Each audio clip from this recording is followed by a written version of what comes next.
सबसे पहली बात तो यह है कि मेहनत से उठे हैं, मेहनत का दर्द जानते हैं, आसमान से ज्यादा इस जमीन की कदर जानते हैं। बहुत बढ़िया। सांसद है मन्नालाल रावत, वो बिल्कुल मंद बुद्धि की तरह है और वो मंद बुद्धि है, उसका मेंटल हॉस्पिटल में इलाज कराना चाहिए। हर एक घटना को जातिवाद के साथ जोड़ता है और हर एक घटना के साथ में जातिवाद के साथ वीआईपी पर इल्जाम लगाता है। पुर के पास में एक युवक को मारा गया, उसके साथ में गलत कर्म किया गया, उसको बहुत बुरी तरह से उसके साथ में अमानवीय कृत्य किया गया। उसको वहां पे भी धरना हो रहा है, उसके बारे में क्या कहेंगे? मैं ये कहना चाहूँगा, दोस्तों नमस्कार, मैं इस वक्त दरियावत के मानपुर में हूँ और आज हमारे बीच में जो इस घेर नृत्य को आयोजित करवाने वाले दरियावत से विधायक थावर चंद जी डामोर हैं। सर, पहली बार जो पिछली बार घेर नृत्य था और इस बार में काफी मतलब यूँ समझे 50% ज्यादा परिवर्तन, इतना उत्साह, महिलाएं बहुत ज्यादा आई, पुरुष बहुत ज्यादा है, ये परिवर्तन क्या कहता है? सबसे पहले तो आपके चैनल के माध्यम से पूरी विधानसभा की जनता, एक एक कार्यकर्ता और यहाँ विधानसभा के अलावा सलोम्बर, बांसवाड़ा, डूंगरपुर और प्रतापगढ़ से तमाम जो कार्यकर्ता साथीगण आए हैं इस घेर के अंदर अपनी भागीदारी सुनिश्चित करने के लिए, मैं उन सबको मेरी ओर से, पूरी विधानसभा की ओर से हार्दिक बधाई, जोहार, शुभकामनाएं देता हूं। और ये कार्यक्रम मेरे अकेले से कभी संभव नहीं हो सकता। ये कार्यक्रम हमारा एक एक कार्यकर्ता और हमारे यहाँ पर जितने घेर खेलने वाले साथी हैं उनकी अपनी एक मेहनत होती है, अपना एक अनुशासन होता है। हम इस बार लगातार हमारे ब्लॉक के अंदर ये 6ठा कार्यक्रम कर रहे हैं और पिछले साल भांडला में कार्यक्रम हुआ था। इस बार आप देख रहे हो रिकॉर्ड तोड़ संख्या हुई है। और सबसे बड़ी बात है कि कोई छोटा बड़ा आयोजन होता है, उसके अंदर लड़ाई झगड़ा कुछ भी हो सकता है, लेकिन ये जो नौजवान हैं इनके अंदर आपने अनुशासन देखा, बहनें हैं इनके अंदर अनुशासन देखा कि हजारों की तादाद में इन घुंघरू की खनकार से और ढोल की थाप पर एक साथ अनुशासन में सबके पैर उठ रहे हैं। तो ये हम लोगों का एक प्रयास है कि हमारे पुरखों की जो विरासत है, संस्कृति है, परंपरा है, हम लोग ये चाहते हैं कि आधुनिकता की चकाचौंध के अंदर हमारी परंपराएं, संस्कृति, जो हमारी पहचान है, ये खत्म नहीं हो जाए। इसलिए हमारे एक एक नौजवानों का ये प्रयास है कि इसको पुनर्जीवित करना है। और हर साल फसली उत्सव का त्योहार के रूप में हम लोग ये घेर होली के जश्न बाद आयोजित करते हैं। इस आयोजन के अंदर आप सब ने देखा होगा कि किस तरीके से पुरुषों का, हमारे पुरखों का युद्ध से पहले एक तैयारी होती थी। इसी तरह से ये एक घेर के माध्यम से हम लोग पराक्रम, शौर्य और अनुशासन दिखाने का प्रयास करते हैं। साथ में हमारी बहनें, माताएं भी किसी से कम नहीं है। उनका जो पारंपरिक धारुआ नृत्य है, वो नृत्य भी देखा होगा आपने, किस तरीके से एक साथ सामूहिक रूप से कैसे ये सब घेर खेल रहे हैं। और सबसे बड़ी ये बात जो आप बता रहे शौर्य, माँ प्रकृति का आशीर्वाद हम सबके साथ है, तो कभी किसी तरह का कोई हादसा नहीं हुआ, कभी किसी तरह की कोई बात नहीं आई, न लड़ाई झगड़ा हुआ, न कोई अनुशासन बिगड़ा।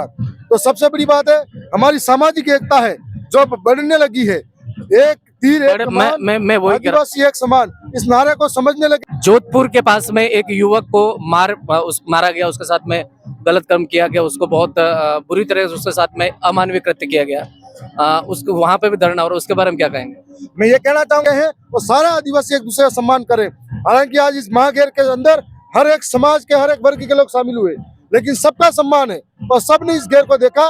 वो जो पहली दूसरी बात, इस बार जो त्योहार हुए, हर बार कोई लड़ाई झगड़ा किसी प्रकार की चीजें होती है, बाजारों में होती है, लेकिन वो पूरी तरह से कम हुई है और आगे आने वाले समय में ये सारी चीजें खत्म हो जाएगी और सब एक साथ भाईचारे के साथ में रहेंगे।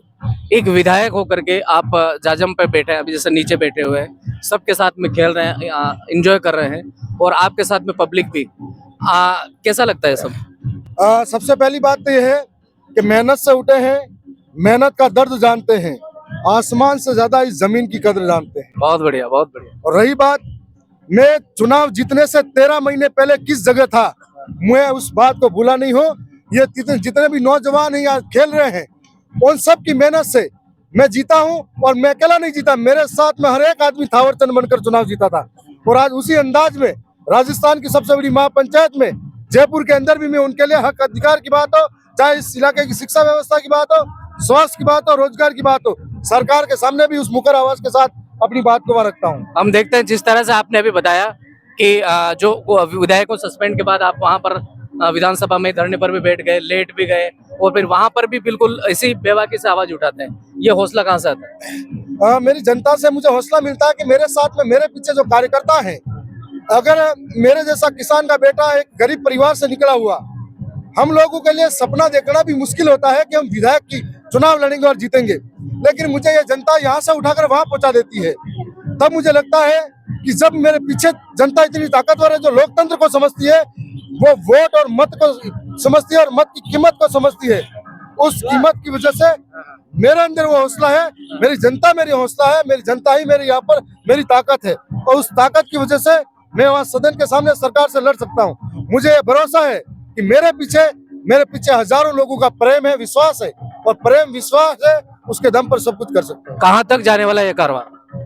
देखो, हम लोगों का प्रयास है कि पूरे राजस्थान के आदिवासी को एक करे, राजस्थान के साथ साथ में देश के आदिवासी को एक करे, जो हर एक पीड़ित है, शोषित है, वंचित है, चाहे वो दलित हो, माइनॉरिटी हो और जनरल वर्ग से हो, जो दुखी है, उस हर एक की आवाज हम लोग बनना चाहते हैं, ताकि सबको न्याय मिले, सबके साथ समानता का भाव हो, सबके साथ में प्रेम और विश्वास है, और सबको जीने का अधिकार मिले। जोधपुर के पास में एक युवक को मारा गया, उसके साथ में गलत कर्म किया गया, उसको बहुत बुरी तरह से उसके साथ में अमानवीय कृत्य किया गया, उसको वहां पे भी धरना, और उसके बारे में क्या कहेंगे? मैं ये कहना चाहूंगा कि यहाँ पर आज देश के साथ साथ में विचार भी बदल रहा है, लेकिन कुछ गिने चुने लोग होते हैं जो गणित मानसिकता के रहते हैं। मैं किसी एक समुदाय को विशेष टारगेट नहीं करना चाहता, और वो गणित मानसिकता के लोग होते हैं जो किसी से भी कोई लेना देना नहीं रखते, और उस समुदाय के लोगों द्वारा समुदाय में कोई गणित मानसिकता होता है, उसकी विकृत मानसिकता होती है, और विकृत मानसिकता के कारण वो ऊंच नीच का भेदभाव करता है, और भेदभाव के साथ में किसी के साथ गलत करता है, जो नहीं होना चाहिए। मैं कड़े शब्दों में निंदा करता हूँ। मैं दूसरी बात कहना चाहूंगा, हाल ही में सलोम्बर के अंदर होली के दिन एक घटना होती है। एक ही गांव के राजपूत परिवार के लोग और आदिवासी परिवार के लोग, जिनके खेत पाली एक साथ हैं, वो होली में कोई शराब और अन्य चीजों का सेवन से आपस में मनमुटाव में लड़ाई झगड़ा हो जाता है।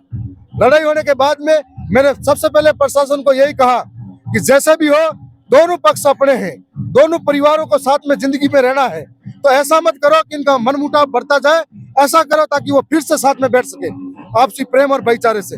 लेकिन इसी लोकसभा से जो सांसद है मन्नालाल रावत, वो बिल्कुल मंद बुद्धि की तरह है, और वो मंद बुद्धि है, उसका मेंटल हॉस्पिटल में इलाज कराना चाहिए। हर एक घटना को जातिवाद के साथ जोड़ता है, और हर एक घटना के साथ में जातिवाद के साथ बीजेपी पर इल्जाम लगाता है, तो इससे घटिया मानसिकता का कोई नहीं हो सकता। जैसे क्या उससे पहले दरियावत के अंदर भी दो लोगों ने किसी समाज विशेष के ऊपर हमला कर दिया दुकान पे, ये बीड़ी सिगरेट के लिए, उसको भी बीजेपी के साथ जोड़ा। मैं कहता हूँ कि बीजेपी थी या नहीं थी, उससे पहले भी छोटे मोटे लड़ाई झगड़े होते थे, इसका मतलब बीजेपी इसका हाथ नहीं है। लेकिन ऐसे लोग हैं जिनकी विचार और जिनकी मानसिकता बिल्कुल गणित है। जिस आदिवासी को वोट से जीत कर गया, उन्हीं आदिवासी को गाली देने का काम करता है। आने वाले समय में जनता ऐसे लोगों को भी सबक सिखाएगी। ये जो जनता है, इतना कारवा बढ़ता जा रहा है आगे। जैसे आपने बीजेपी का नाम लिया, वैसे ये सामाजिक कार्यक्रम है, लेकिन क्योंकि बात निकली इसलिए कह रहा हूँ, इस पार्टी के बारे में क्या कहेंगे दरियावत क्षेत्र में और आगे, क्योंकि इसका क्या देखते हैं भविष्य?